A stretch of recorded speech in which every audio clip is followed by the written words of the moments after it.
क्योंकि भगवान उस विषाद का निराकरण करने के लिए तैयार खड़े, हमारे सारे दोषों, अवगुणों, रोगों सबको निपटा देंगे। ॐ तत्सदिति श्रीमद्भगवद्गीतासु उपनिषत्सु ब्रह्मविद्यायां योगशास्त्रे श्रीकृष्णार्जुनसंवादे अर्जुनविषादयोगो नाम प्रथमोऽध्यायः। मधुराधिपतिर अखिलम मधुरम। ज्ञान, ध्यान और प्रेम की गंगा में बहें कृष्ण के साथ। बहने से पहले एक छोटी सी कथा सुनाता हूँ। बहुत मूल्यवान है, रुचिकर भी है और रहस्यमयी भी है। एक व्यक्ति जीवन से बहुत दुखी हो गया था। बहुत नुकसान हुए उसके, बहुत लोगों ने धोखा दिया, बहुत मोहग्रस्त हुआ। अब खोज में निकल पड़ा शांति की, कि कोई ऐसा स्थान, कोई ऐसा व्यक्ति उसे मिल जाए जो उसे इन सब से बाहर निकाल सके। बहुत ज़्यादा हताश। तो किसी ने उसे खबर दी कि कहीं पर एक जंगलों में, बीच घने जंगलों में कोई एक साधु रहता है, बहुत रहस्यदर्शी है, संबुद्ध सद्गुरु है। उसके पास जाओ, वही तुम्हें इस नरक के दलदल से निकाल सकता है। जिस निराशा के तुम इस घोर अंधकार में डूब चुके हो, उस अंधकूप से निकालने का सामर्थ्य केवल किसी रहस्यदर्शी गुरु में ही हो सकता है। तो वह पहुंच गया उसके पास, जंगलों के बीच बैठा, आराम से हंस रहा, खिलखिला रहा अपनी मस्ती में। तो वो निराश व्यक्ति उसके पास जाकर अपनी सारी राम कहानी कह देता है कि किस किस कारण से वह इतनी निराशा में है, और फिर उसकी ओर देखने लगता है। तो वो रहस्यदर्शी सद्गुरु क्या कहता है? वो हंसते हुए कहता है कि सुन, अरे छोड़ इन सब बातों को, और तू आराम से इस बांस के कुंज में बैठकर चाय पी मेरे साथ। दोनों गीत गाते हैं। और ऐसा कहकर वह रहस्यदर्शी पुरुष एक गीत गाने लगा, आनंदित होकर झूमने लगा और कहने लगा, सुन मेरे इस गीत को, और इस गीत को सुनते सुनते तू इस दुख से बाहर निकल जाएगा। अब वो जो व्यक्ति गया था, उसने तो अपना माथा ठोक लिया कि मैं कहाँ आ गया, कहाँ आ गया मैं इसे अपना दुख दर्द सुना रहा हूँ, बजाय इसके कि यह मेरा दुख दर्द सुनने के बाद मेरे प्रति सहानुभूति प्रकट करे, यह कहे कि अरे तेरे साथ तो बहुत बुरा हुआ, ये संसार के लोग बड़े धोखेबाज हैं, बहुत बुरे हैं, ये सब कहने तो दूर रहा, वो तो अपना गीत सुनाए जा रहा है। अब यहाँ पर भी वही है। ये जो नाम है गीता, क्यों है गीता नाम? गीता किसी चैप्टर का नाम नहीं है कि आप सोचे कि कोई अध्याय और उसका नाम गीता है ना, ऐसा कदापि नहीं है। तो फिर इस बातचीत को, ये जो सारी कृष्ण और अर्जुन के बीच बातचीत हुई युद्ध के मध्य, इसको गीता नाम किसने दिया? क्यों है यह गीता? गीता इसलिए है क्योंकि ये भगवान कृष्ण के द्वारा अपनी मस्ती में, अपनी मौज में, अपने उस रहस्यमय स्थिति में गाया गया गीत है। भगवान के द्वारा गाए गए गीत के कारण इसे गीता कहा गया। समझ में आई बात? अब इस गीता की और एक रहस्यमय बात कि महर्षि वेदव्यास अपने प्रत्येक अध्याय के अंत में इसके महात्म्य का वर्णन करते हुए ओम तत्सत से इसका समापन करते हैं। हम सब कहते हैं ना हरिओम तत्सत, तो मूल तो ओम तत्सत है। हरिओम उसके साथ जुड़कर और गीतात्मकता उत्पन्न करता है। तो ये ओम तत्सत क्या है और क्यों इसे कहा जाता है? वास्तव में हम जितने भी अनुष्ठान करते हैं, जितने भी पूजन करते हैं, जो भी कार्य करते हैं, उन सभी के अंत में यदि हम ओम तत्सत कहें, हरि ओम तत्सत कहें, तो उससे क्या होता है कि हमने जो भी काम किए, अनुष्ठान किया, पूजन किया, कुछ भी शुभ काम किया, कुछ न कुछ तो त्रुटि रह ही जाती है। त्रुटि माने कोई कमी, कोई दोष, कुछ अज्ञान के कारण, कुछ जानबूझकर, तो कुछ न कुछ तो रह ही जाता है। अब वह जो कुछ न कुछ दोष रह गया, वह हमारी पकड़ में तो नहीं आता, लेकिन वो जो प्रकृति का सिस्टम है, व्यवस्था है प्रकृति की, वो सारे दोष पकड़ लेती है। तो अब जब दोष पकड़ लेती है तो उसका निराकरण कैसे हो, किस प्रकार से उसका परिहार हो। तो उसके निराकरण के लिए, समाधान के लिए अंत में ये कहा जाता है हरिओम तत्सत। इससे दोष निवारण होता है। कैसे होता है वह भी बताया जाएगा, लेकिन उससे पहले ओम तत्सत का अर्थ समझ लीजिए। ओम वो आदि ध्वनि, वो परब्रह्म, ये तो आप सभी जानते हैं ओम की ध्वनि, कि ओम वही प्रणव रूप है जिसमें सब कुछ समाया हुआ है। तत् माने वही, सत माने सत्य है, वही ओम यानी वही परमात्मा का नाम सत्य है। ये ओम तत्सत का सार रूप है। हरि ओम तत्सत, हरि ओम तत्सत, हरि ओम तत्सत। ये जो अंत में हरि ओम तत्सत हम कह देते हैं ना, तो इसका अर्थ हुआ कि जो भी भूल चूक हमसे हुई किसी भी कार्य के लिए, उसके लिए परमात्मा हमें क्षमा करे। और यहाँ पर गीता में महर्षि वेद व्यास जिस रूप में ओम तत्सत का उपयोग कर रहे हैं, उनका जो मंतव्य है, उनका जो अभिप्राय है, वह गीता के अर्थ में है, वह उनके अपने लेखन के अर्थ में है कि ये जो महाभारत महाकाव्य लिखा गया, इसमें जो कुछ कुछ त्रुटियां रह गई हों, उनके निराकरण के लिए है। तो अब हम कुछ महत्वपूर्ण बातों को समझेंगे और इस समय सुनने पर अधिक ध्यान रखिएगा। अपने श्रवणेंद्रियों को अर्थात अपने कानों को सजग रखिएगा। कान से बात सीधी दिल तक जाए, दिमाग तक भी थोड़ी बहुत चली जाए। अगर दिमाग तक भी जाए तो दिमाग फिर उसे सीधे हृदय पर स्थानांतरित कर दे, पूरी ट्रांसफ़र कर दे हृदय पर। क्योंकि बुद्धि पर रहेगी तो बुद्धि तो फिर कुछ न कुछ इधर उधर का सोचती है, दिल कुछ सोचता नहीं। दिल सिर्फ अनुभव करता है, दिल केवल दिल की बात सुनता है। तो इसलिए दिल से सुनिए आगे की बात। इस प्रकार जो ओम तत्सत, ये जो भगवत के नाम हैं, उच्चारण पूर्वक ब्रह्म विद्या और योग शास्त्रमय श्रीमद् भगवत गीता के ये जो उपनिषद रूप है, इसमें कृष्ण अर्जुन संवाद में, अर्जुन विषाद योग में पहला अध्याय पूर्ण होता दिखाई दे रहा है। पूरा प्रथम अध्याय पूरा हुआ, ओम तत्सत के नाम से पूरा हुआ। अब आगे ओम तत्सत की पूरी व्याख्या इस संदर्भ में भी की जाएगी। ओम तत्सत, ये तीनों सच्चिदानंद घन परमात्मा के पवित्र नाम हैं। ये मात्र जीवों का कल्याण करने वाले हैं। इनका उच्चारण परमात्मा के सम्मुख करता है और शास्त्रविहित कर्तव्य कर्मों के अंग वैगुण्य को मिटाता है। अर्थात पूरी तरह से ये नाम ओम तत्सत हमें परमात्मा के बिल्कुल सामने लाकर खड़ा कर देता है। और क्या होता है कि जो भी हमारे अवगुण कुछ शेष रह गए हैं, उन सब को भी दूर करने के लिए ये निवेदन करता है, प्रार्थना करता है, ओम तत्सत। अतः गीता के अध्याय का पाठ करने में, श्लोक, पद और अक्षरों के उच्चारण में जो जो भूलें हुई हैं, उनका परिमार्जन करने के लिए और संसार से संबंध विच्छेद पूर्वक भगवत संबंध की याद आने के लिए प्रत्येक अध्याय के अंत में ओम तत्सत का उच्चारण किया गया है। अर्थात ये जो हरिओम तत्सत है, ये हमें निरंतर उस परमात्मा की याद दिलाता रहे। और जो भी हमने पाठ किया अभी तक, उसमें जो भी उच्चारण के दोष हुए, किसी पद को ठीक से नहीं बोला गया, कहीं किसी का नाम छूट गया, इत्यादि जो भी त्रुटियां हुई, जाने अनजाने हुई, उन सब का क्षमा दान मांगने के लिए, क्षमा याचना करने के लिए हरिओम तत्सत कहा जाता है।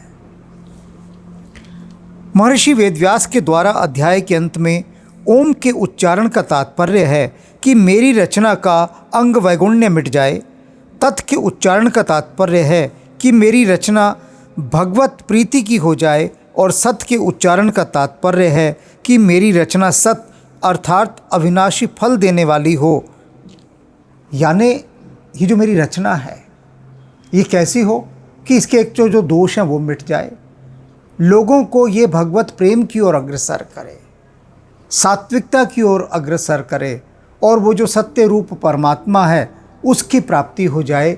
इस उद्देश्य से महर्षि वेदव्यास जी ओम तत्सत का इसके प्रत्येक अध्याय के अंत में उच्चारण करते हैं, कहते हैं इस रचना की जो महिमा है कि हमारा जो हृदय है वो भगवत प्राप्ति के लिए अग्रसर हो और मेरी जो रचना है ये सत्य रूप हो जाए। अब इसके बाद कहते हैं वो इति, इसके बाद कहते हैं ओम तत्सत, कहने के बाद कहते हैं इति, कहते हैं बस। इति माने बस, कि बस मेरा इतना ही अभिप्राय है और मेरा कोई अभिप्राय नहीं, कोई मंतव्य नहीं, कोई आशय नहीं, कोई मतलब नहीं। कोई ये भी पूछे ना भाई क्या मतलब है तुम्हारा इन सबको लिखने का, कोई पैसा कमाना था क्या? जैसे तुलसीदास जी से लोगों ने पूछा कि आपने जो रामचरितमानस लिखी किस लिए लिखी, कि इससे मांग मांग कर भीख मांगे और पैसा कमाएं। लोग यही कहते थे। जैसे आजकल मुझे कहते हैं कि जो रघुवंशनाथम आध्यात्मिक उपन्यास माला आप लिख रहे हैं ये पैसा कमाने के लिए लिख रहे हैं, पर उन अबोधों को ये नहीं पता कि यहाँ पैसा कमाया नहीं जा रहा बल्कि अपनी तरफ से जा रहा है। कौन कमा सकता है हिंदी की पुस्तकों को बेचकर कुछ? कोई पढ़ने वाला ही है क्या? गिने चुने 2-4 लोग हैं। और इसके लिए जो प्रोडक्शन होता है वो इतना महंगा है, क्योंकि भगवान राम की पुस्तक हैं, भगवान कृष्ण की पुस्तकें हैं, इसलिए इन आध्यात्मिक उपन्यासों की जो क्वालिटी है वो सबसे अच्छी रखी जाती है। यानी जो सबसे अच्छा है वो मटेरियल इसके लिए इस्तेमाल किया जाता है। लोग क्या करते हैं प्रकाशक, वो कहते हैं हमें तो पैसा कमाना है, इसलिए सस्ता कागज़, सस्ती बाइंडिंग, सब कुछ सस्ता लगाना। और यहाँ जो कुछ लग रहा है सब कुछ महंगा लग रहा है। उसके बाद भी लोग कहते हैं क्या पैसा कमाते हैं आप इससे? कहेंगे कुछ तो लोग कहेंगे, लोगों का काम है कहना। तुलसीदास जी से भी यही कहा तो तुलसीदास जी ने तो साफ साफ बात कह दी, कहते भैया हाँ मैं तो राम का नाम लेकर अपना पेट भरता हूँ, राम का नाम लेकर ही भीख मांगता हूँ। तो जब से तुलसीदास जी की ये बात मेरी समझ में आई है तब मैं भी लोगों को यही कहता हूँ कि भैया राम का नाम लेकर मैं तो अपना पेट भर रहा हूँ, और क्या कहें उनको। तो यहाँ जो कह रहे हैं महर्षि वेद व्यास जी, इति कहते हैं बस, हरि ओम तत्सत इति, कि बस मेरा यही उद्देश्य है, इसके अतिरिक्त मेरा कोई व्यक्तिगत उद्देश्य नहीं, कोई लाभ नहीं अपना। क्या उद्देश्य है? कि मेरी रचना ईश्वर प्राप्ति का माध्यम बने, लोगों को भक्ति मार्ग की ओर अग्रसर करे, उनके भीतर धर्म का संचार हो, सत्य का संचार हो। इति, बस इति, इतना ही। तो ये है हरि ओम तत्सत का इस गीता में उपयोग करने का अभिप्राय महर्षि वेदव्यास जी का। जो श्रीमत अर्थात सर्व शोभा संपन्न हैं और जिनके संपूर्ण ऐश्वर्य, धर्म, यश, श्री ज्ञान और वैराग्य ये 6 भग नित्य विद्यमान रहते हैं, उन भगवान के मुख से निकली होने के कारण इसको श्रीमद् भागवत कहा गया। जब मनुष्य मस्ती में, आनंद में होता है तब उसके मुख से स्वतः गीत निकलता है। भगवान ने इसको मस्ती में आकर गाया है, इसलिए इसका नाम गीता है। यद्यपि संस्कृत व्याकरण के नियम के अनुसार इसका नाम गीतम होना चाहिए था, तथापि उपनिषद स्वरूप होने से स्त्रीलिंग गीता का प्रयोग किया गया है। गीता को उपनिषद माना गया है और उपनिषद होने के कारण इसका नाम, ये जो गीता है ये स्त्रीलिंग रूप में प्रयोग होता है। अब उपनिषद क्या होता है? उपनिषद होता है गुरु के पास बैठ जाना। उपनिषद का जो वास्तविक अर्थ है उपनिषद, उसके पास बैठ जाना। तो ये जो गीता है ये है परमात्मा के पास बैठ जाना। अर्जुन बैठ गया है ना परमात्मा के पास। और बैठ जाने का ये मतलब नहीं होता कि सामने कुर्सी डालकर बैठ जाओ और मस्ती से हुक्का गुड़गुड़ाओ या चाय कॉफ़ी पियो, ये मतलब नहीं होता। बैठ जाने का मतलब, कहते हैं ना जैसे बैल को पकड़ के बिठा देते हैं, यानी कि किसी को बिल्कुल दीनहीन करके बिठा देना। बिठा देने का मतलब ही ये होता है। तो भगवान के आगे बैठ जाना, गुरु के आगे बैठ जाना। उपनिषद क्या होता था कि शिष्य गुरु के आगे जाकर बैठ जाता था। बैठने का मतलब क्या? कि मैं दीनहीन हूँ, मुझे कुछ नहीं पता, मैं परम अज्ञानी हूँ, मुझे कुछ नहीं आता। हम कुकर तेरे दरबार, पौंकण आगे बदन पसार, कि मैं तो बदन पसार कर पसर गया हूँ, तेरे आगे बैठ गया हूँ, मेरा कोई सामर्थ्य नहीं, मैं दीनहीन हूँ। निज बुद्धि बल मोहि भरोसा ना है, मुझे अपनी बुद्धि और बल पर कोई भरोसा नहीं है। इसे बैठा हुआ आदमी कहते हैं, जो सारी सब दुनिया से हार चुका हो, हारे हुए व्यक्ति को बैठा हुआ कहते हैं। तो इसका अर्थ है बैठ जाना। तो अर्जुन क्या है? कृष्ण के आगे आकर बैठ गया है, सब जगह से हार चुका है। अब अर्जुन गुरु रूप में आकर उससे उपदेश कर रहे हैं, इसलिए ये उपनिषद है कि गुरु अपने निकट आकर बैठे हुए शरणागत शिष्य को ज्ञान दे रहे हैं, उपदेश कर रहे हैं, इसलिए यह गीता उपनिषद है। इसमें संपूर्ण उपनिषदों का सार संग्रहित है और यह स्वयं भी भगवत वाणी होने से उपनिषद स्वरूप है, इसलिए हमें इसे उपनिषद कहना पड़ा। सारे गुण इसमें उपनिषदों के हैं गीता में, और जो सबसे बड़ा गुण है इस गीता का उपनिषद होने का, वह यह है कि अब तक जितने भी उपनिषद कहे गए, जितने भी कहे गए, संसार में कहीं भी कहे गए, उन सभी उपनिषदों का ये सार है, निचोड़ है, ये इत्र है गीता। ऐसा समझ लीजिए जैसे संसार के सभी उपनिषद फूल हों और उन सभी फूलों को एक जगह इकट्ठा करके उनका इत्र तैयार किया गया हो। तो ये जो गीता है ये अनंत अनंत फूलों से संग्रहित किया गया इत्र है, इसलिए ये सबसे महान उपनिषद है। वर्ण आश्रम संप्रदाय आदि का आग्रह न रखकर प्राणी मात्र का कल्याण करने वाली सर्वश्रेष्ठ विद्या होने के कारण इसका नाम ब्रह्म विद्या है। गीता को ब्रह्म विद्या भी कहा जाता है। क्यों ब्रह्म विद्या कहा गया? क्योंकि ये प्राणी मात्र के कल्याण के लिए है।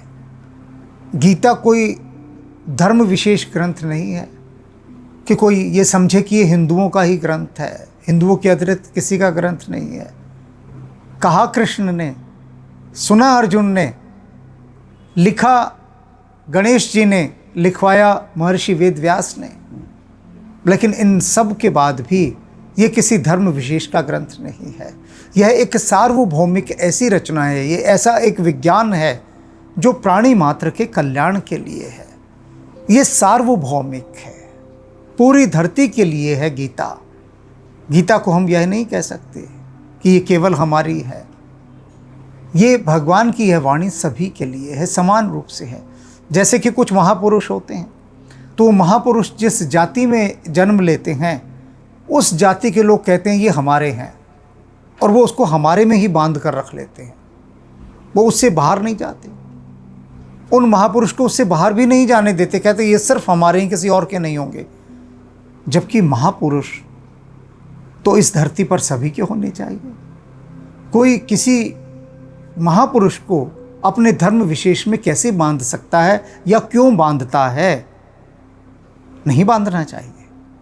वे तो पूरी वसुधा के लिए हैं, पूरी धरती के लिए हैं। तो इसलिए यहाँ क्या कहा गया कि ये जो गीता है ये प्राणी मात्र के कल्याण के लिए है। इस ब्रह्म विद्या रूप गीता में कर्म योग, ज्ञान योग, ध्यान योग, भक्ति योग आदि योग साधनों की शिक्षा दी गई है, जिससे साधक को परमात्मा के साथ अपने नित्य संबंध का अनुभव हो जाए। इसीलिए इसे योग शास्त्र कहा जाता है। अब गीता को योग शास्त्र क्यों कहा गया? योग का अर्थ होता है जोड़ना। हम कहते हैं ना भैया ये इन पैसों का योग करो, योग माने टोटल करो, जोड़ो इनको प्लस करो, योग माने प्लस। आप जोड़ते हैं ना, 1 + 1 2, 2 + 2 4, जोड़ने के लिए कहा गया कि योग करो। तो यहाँ जोड़ने की बात, किससे जोड़ने की बात? आत्मा और परमात्मा का योग करो, आत्मा को परमात्मा से जोड़ो, इसे योग कहते हैं। ये योग करना। तो ये योग शास्त्र क्यों है? ये योग विद्या क्यों है गीता? क्योंकि यह आत्मा को परमात्मा से जोड़ रही है। उसको जोड़ने के बाद जो निकलेगा वो अलग बात है, वो परमात्मा ही निकलेगा। आत्मा को परमात्मा से जोड़ोगे तो जो बराबर आएगा यानी = जो आएगा वो परमात्मा ही आएगा। आत्मा तो विलीन हो जाएगी, लेकिन विलीन कब होगी? जब उसे जोड़ा जाएगा। तो जोड़े जाने की एक टेक्निक होती है, एक फॉर्मूला होता है। तो वो सारा का सारा फॉर्मूला, वो सारे सूत्र इस गीता में बताए गए हैं, इसलिए इसे योग शास्त्र कहा गया है, परमात्मा के साथ जोड़ने वाला शास्त्र। वैसे कहाँ जुड़ पाओगे परमात्मा से? बहुत मुश्किल है जोड़ना। तो ये जोड़ने का काम ये गीता करती है, और गीता को समझना इतना सरल नहीं है। तभी तो हनुमान जी ने हमें यहाँ बिठाया कि बैठो और इनको बताओ, क्योंकि ये लोग तो क्या करेंगे, तोते के समान गीता को रटते जाएंगे। उधर गीता पढ़ेंगे और उसका शब्दार्थ पढ़ेंगे और आगे निकल लेंगे। तो उन शब्दों के अंदर जो गूढ़ अर्थ हैं, जो गहन अर्थ हैं, जो रहस्य हमने डाल दिया गया है, उस रहस्य को तो कोई पकड़ता ही नहीं, वहाँ तो कोई ठहरता ही नहीं, ऊपर ऊपर से निकल जाते हैं। अब आप ऊपर ऊपर से निकल जाइए तो धरती के अंदर का जो जल है उसे कैसे निकालिएगा? उसके लिए तो खुदाई करनी पड़ती है ना। गहरे नीचे खुदाई करेंगे तब जल निकलेगा। और ज़्यादा जाएंगे तो पेट्रोल निकल जाएगा, तेल निकल जाएगा, लेकिन खुदाई करनी पड़ेगी। तो वही खुदाई करने के काम पर हमें बिठाया, और इस खुदाई को देखना सबके बस की बात नहीं है ही नहीं सबके बस की बात। इसी अभी कुछ दिनों पहले कुछ भक्तों ने मुझसे पूछा कि ये गीता को तो आपकी कोई देखता ही नहीं, बहुत कम लोग देखते हैं, 2000, 3000, 4000 बस। तो ये जो 150 करोड़ का भारतवर्ष है, उसमें जो गीता के नाम पर छातियाँ पीटने वाले इतने लोग हैं कि हम गीता को मानते हैं, हम गीता को करते हैं, तो वो तो गीता को सिर्फ रट रहे हैं। गीता की जो इतनी गहरी बातें हनुमान जी यहाँ पर बतला रहे हैं, उसे कोई देख क्यों नहीं रहा? तो हमने कहा उसका कारण है। कारण ये है कि गीता की जिन गहराइयों में हनुमान जी ले जाकर दिखा रहे हैं, उन गहराइयों में जाने की क्षमता और सामर्थ्य कुछ चुने हुए प्रतिभाशाली लोगों के पास ही होती है। गीता सबके लिए नहीं है, रामचरितमानस सबके लिए है। गीता है तो सबके लिए, लेकिन सबके लिए क्यों नहीं है, उसके कहने का एक अभिप्राय है। क्योंकि ये इतना गहरा विज्ञान है, गीता को समझने के लिए व्यक्ति की कुछ क्षमताएं भी होनी चाहिए, कुछ प्रतिभा भी होनी चाहिए। और यदि उसके अंदर क्षमता प्रतिभा नहीं है तो भी उस गीता को स्पष्ट करने के लिए हनुमान जी ने बिठाया हमें कि चलो गीता को सामान्य तल पर लाकर उसकी व्याख्या करो और गहरी व्याख्या करो, और वही यहाँ चल रहा है। लेकिन उसके बाद भी लोगों के पास समय नहीं है भाई। लोगों के पास समय अब हो गया है रील देखने के लिए, एक के बाद एक रील देखते जाएंगे। लेकिन गीता के लिए तो मन को टिकाकर बैठना होता है ना। तो मन टिकने वाला कहाँ है? मन तो चंचल है। तो चंचल मन गीता को नहीं समझ सकता, क्योंकि वो ठहर नहीं पाएगा। तो अब ठहरिए और आगे की बात सुनिए। यह साक्षात पुरुषोत्तम भगवान श्री कृष्ण और भक्त प्रवर अर्जुन का संवाद है। अर्जुन ने निसंकोच भाव से बातें पूछी हैं और भगवान ने उदारता पूर्वक उनका उत्तर दिया है। इन दोनों के ही भाव इनमें हैं, अतः इन दोनों के नाम से इस गीता शास्त्र की विशेष महिमा होने के कारण इसे श्री कृष्ण अर्जुन संवाद के नाम से कहा गया है। अर्जुन विषाद योग, ये अलग बात है कि अर्जुन को जो विषाद हुआ उस विषाद से संबंधित सारी बातें हैं, लेकिन इसमें जो संवाद हो रहा है वो कृष्ण और अर्जुन का संवाद है, दोनों के मन के भाव। अर्जुन पूरा मन खोलकर अपना कह रहा है। अर्जुन ने कुछ नहीं छुपाया। दो व्यक्तियों से कभी बातें नहीं छिपानी चाहिए, एक तो चिकित्सक से और एक गुरु से। यदि आप चिकित्सक से यानी डॉक्टर से कोई बात छिपाएंगे तो आपका क्या इलाज करेगा? तकलीफ तो आपको हो रही है ना। और आपने शर्म में आकर कुछ बातें छुपा ली, डर के कारण छुपा ली, तो फिर डॉक्टर ने पूछा शराब पीते हो, और आप पूछें कि ये निमंत्रण है या प्रश्न है। समझ गए ना आप मेरी बात? आप बात को घुमाने लगे और डॉक्टर फिर पूछे कि आप शराब पीते हो, आपको नहीं नहीं नहीं जी मैं तो शराब नहीं पीता। वो जो नहीं नहीं कहना है उसी में पता लग जाता है कि आप पी रहे हैं। तो चिकित्सक से क्या छिपाना? पीते हैं तो बता दीजिए, हाँ जी पीता हूँ। कितनी पीते हैं? सिगरेट पीते हैं तो वो बता दीजिए, और कोई नशा इत्यादि करते हैं, कोई अवगुण है वो सब बता दीजिए। क्योंकि डॉक्टर के लिए जानना ज़रूरी है, तभी तो वो चिकित्सा करेगा। और यही बात गुरु के साथ होती है। गुरु से यदि कुछ छुपाया, लोग बहुत दुराव करते हैं, गुरु से बहुत कुछ छिपाते हैं, बहुत कुछ छिपाते हैं। तो जो गुरु से छिपाना है उसका कारण क्या होता है कि व्यक्ति का अज्ञान दूर नहीं होता, उसके भीतर के जो रोग हैं, जो मनोरोग हैं, मन के जो रोग हैं, उन पर काम ही नहीं हो पाता, क्योंकि छिपाते रहते हैं। अर्जुन ने यहाँ कुछ नहीं छिपाया। अर्जुन जो इतना महान योद्धा है, वो ये सोचे कि मैं कैसे भगवान से कहूँ, भगवान को तो छोड़िए, कि कैसे अपने सारथी से कहूँ कि भाई मेरे तो हाथ पैर काँप रहे हैं, मेरा गला सूख रहा है, मेरे होठ सूख गए हैं। कितनी शर्म की बात है, कितना बड़ा योद्धा।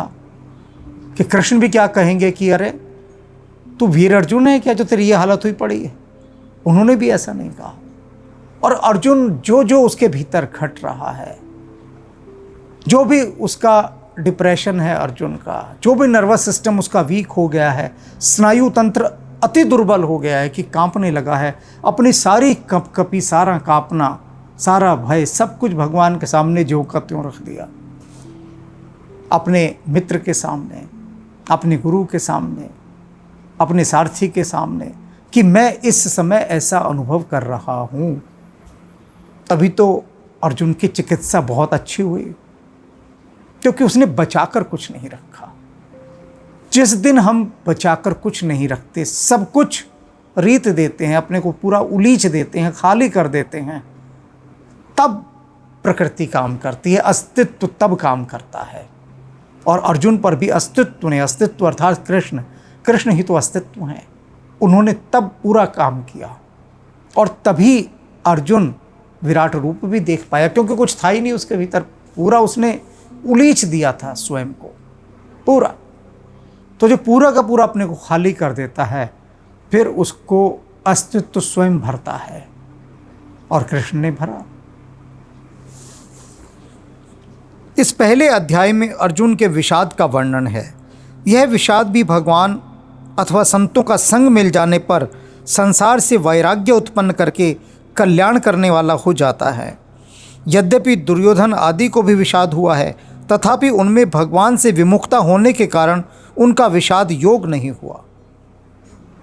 विषाद ऐसी बात नहीं कि दुर्योधन को नहीं हुआ। विषाद माने दुख। उसका दुख क्या था कि हम युद्ध जीतेंगे या नहीं जीतेंगे। दुर्योधन इत्यादि उनका विषाद ये नहीं था कि हमारे सामने हमारे आत्मीय जन हैं, वे मारे गए तो हमें पाप लगेगा, इस बात का विषाद नहीं था। उनके भीतर विषाद किस बात का था कि हम किस प्रकार से इस युद्ध को जीतें, कि ये जो द्रोणाचार्य हैं, इनका हृदय कहीं पांडवों की ओर तो नहीं लगा हुआ। ये जो भीष्म पितामह हैं, ये सदा से पांडवों को ही प्रेम करते रहे, क्या ये हमारे लिए ईमानदार होकर लड़ाई लड़ेंगे? क्या अन्य राजा हमारा साथ देंगे? दुर्योधन को यही विषाद माने भय लगा रहा। अर्जुन को जो विषाद है वह वैराग्य का है, मोह का है।